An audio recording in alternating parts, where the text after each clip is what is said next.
Hello everyone! Welcome to this video lesson for live English. My name is March and today I would like to talk to you about being interrupted and interrupting in meetings and video conferences. I'm sure some of you have to have conferences or meetings in English every now and then, and you would like to know what to do if someone interrupts you and what to do if you want to interrupt someone during a meeting. So first, I would like to talk about being interrupted. Firstly, we need to talk about the two types of interruptions that exist: collaborative and intrusive. Collaborative means to work together. In this case, someone would like to agree with you. They want to tell you, "Good job, I think so too." Or for example, "I completely agree with you." In this case, the intrusion or the interruption will end very quickly. If you would like to react to this type of interruption, you can just say, "Thank you. Thank you for your input." The second one is the intrusive interruption. In this case, someone would like to disagree with you. So when someone disagrees with you, what do you do? There are 4 points I would like to discuss. First is what to do before you start your meeting or before you start your speech. Secondly, what to do if you don't understand what they're trying to say.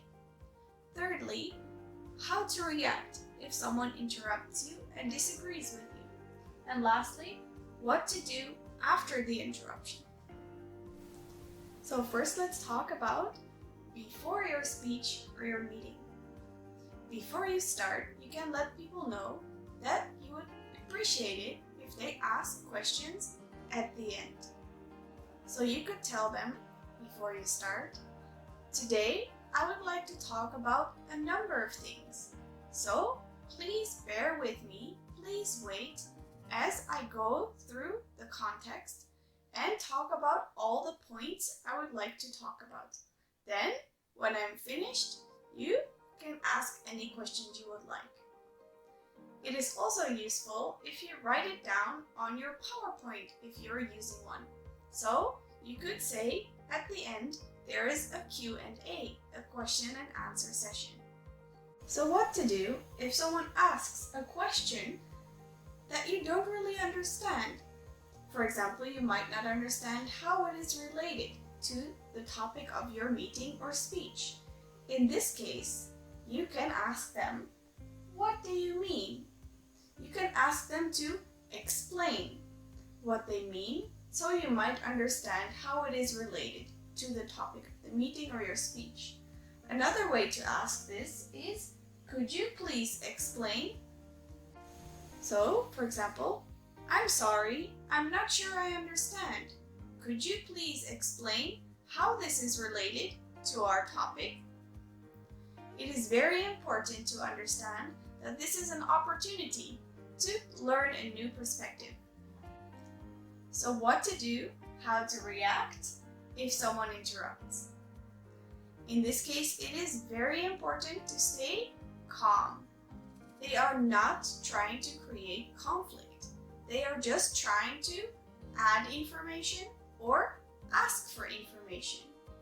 In this case, if you would rather not be interrupted, you can tell them, "Please let me finish," or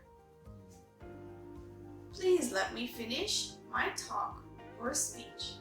If you have any questions, you can ask them at the end. It is also important that you acknowledge the fact that they are trying to tell you something or ask you something. So, for example, you can tell them, "I know that you have ideas to share here, but please wait until the end to share them. I would like to finish my speech first, or I would like to finish my presentation first." So, stay calm and let them know that you understand that they are trying to add something. Then, lastly, after the interruption, how do you finish this interruption? It is very important to summarize the points that the interrupter tried to make. So for example, they might have told you, I think A and B. It is very important to then summarize this and tell them, I understand. You are trying to tell me A and B, and I think you're making a very good point, or I think that's a valid point. However, I would now like to go back to my presentation. So, let them know that they have been heard and that you understood the information. Next, I would like to talk to you about interrupting. So what to do if you want to interrupt someone. There are 4 points to keep in mind when you want to interrupt. The first one is timing. So when to interrupt, when is the right time. The second one is body language. So how to let people know that you would like to interrupt. The third one is what to say, how to start your interruption. And last, how about after the interruption? How do you finish it? So first, let's talk about timing. It is very important to interrupt when there is a break or a pause in the other person's speech or presentation. So you should interrupt when they are, for example, catching their breath. And there is a slight silence like that. That is the time to interrupt, not in the middle of a sentence. Another option is when they're using a PowerPoint presentation and they're taking some time to go on to the next slide. There is going to be a slight break in between. This is the time to interrupt. The second part is body language. How to let them know that you would like to interrupt. How do you let the person having the speech or the rest of the room know? It is very important to use your body to show them. So, for example, if you are sitting or standing, lean slightly forward and raise your hand. This lets people know that you would like to interrupt. It is up to you to decide how big of a gesture you want to use. So, you could raise your hand slightly, go all the way up, or give a slight wave. These are all very good options. It is up to you to decide how big of a gesture you need to catch everyone's attention. Another option is to clear your throat. So make a sound to let people know that you would like to interrupt. A gesture that is generally not appreciated in meetings is to snap your fingers. This can be considered rude in many cultures, so it is better not to use this.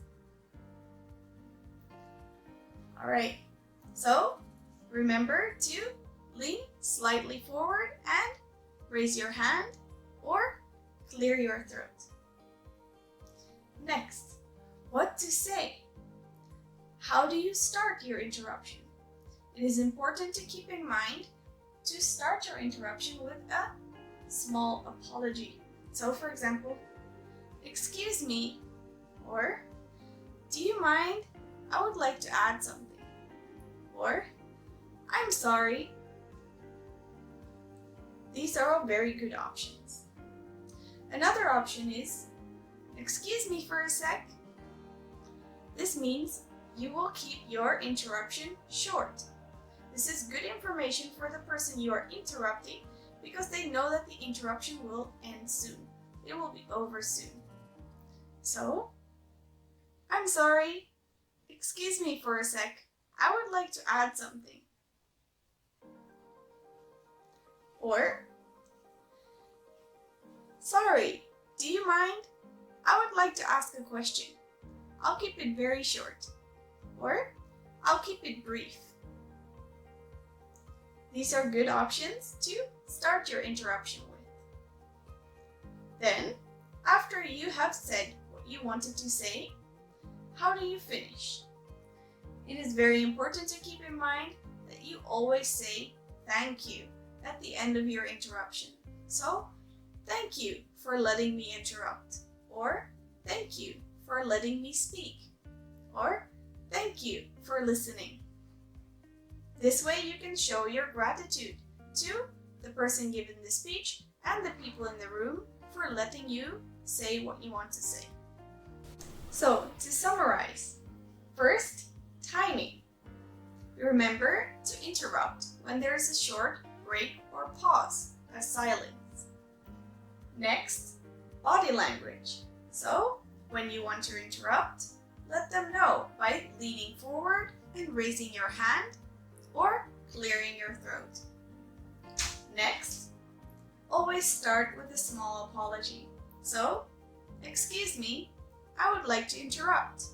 Or, I'm sorry, do you mind if I say something here? Then, after you finish saying what you wanted to say, end with a thank you. Thank you for letting me interrupt. Alright, thank you everyone for joining me in this video lesson for live English. I hope you learned something and this video was useful. I'm looking forward to seeing you again in the next video.